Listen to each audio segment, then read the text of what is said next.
आहेत ते म्हणतायत की शिवसेनेला भाजप हे काही दिवसात संपून टाकणार आहे आणि एकनाथ शिंदे साहेबांचा ते ममता बॅनर्जी करून टाकतील. तुमचं काय अनुभव आहे?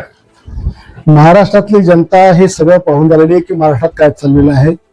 बाळासाहेब ठाकरेंच्या विचाराला तिरांजली मिळत असल्यामुळे 50 आमदारांना घेऊन एकनाथ शिंदे बाहेर पडले आणि त्याच्यामुळेच भारतीय जनता पक्षाला सत्तेमध्ये येता आला आणि पुन्हा दुसरी सत्ता त्यांनी पाहता आली.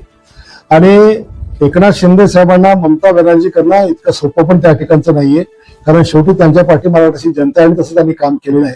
अब्दुल सत्तार जे काही बोलले त्यांची ही व्यथा ही खरोखर व्यथा आहे. राज्यातल्या 2 कॅबिनेट मंत्र्यांना कशी मारहाण झाली त्यावर कारवाई सुद्धा काही झाली नाही हे उभ्या महाराष्ट्राने त्या ठिकाणी पाहिलं. अजितदादांच्या पत्नी सुनेत्राताई यांचा अर्थ खातं सुद्धा अजून त्यांना मित्रपक्ष आमचा देत नाही. त्याच्यामुळे त्यांच्या सोबत सुद्धा आमच्यासारखाच खेळ होतो की काय असं आम्हाला दिसून आलेलं आहे.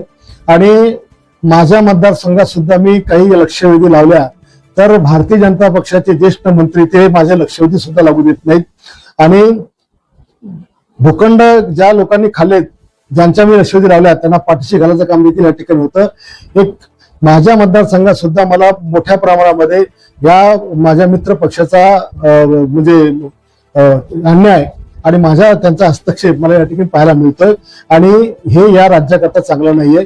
एक महायुती म्हणून आम्ही संपूर्ण लोक मराठा आम्ही एकत्र असताना आम्ही एकोप्याने काम केलं पाहिजे आणि महाराष्ट्रातल्या जनतेला आपण चांगलं काम या राज्याच्या माध्यमातून दिलं पाहिजे. पण हे अशा एकमेकाच्या मित्र पक्षाच्या लोकांचं खच्चीकरण करणं हे दोन्ही पक्षाच्या हिताचं नाही.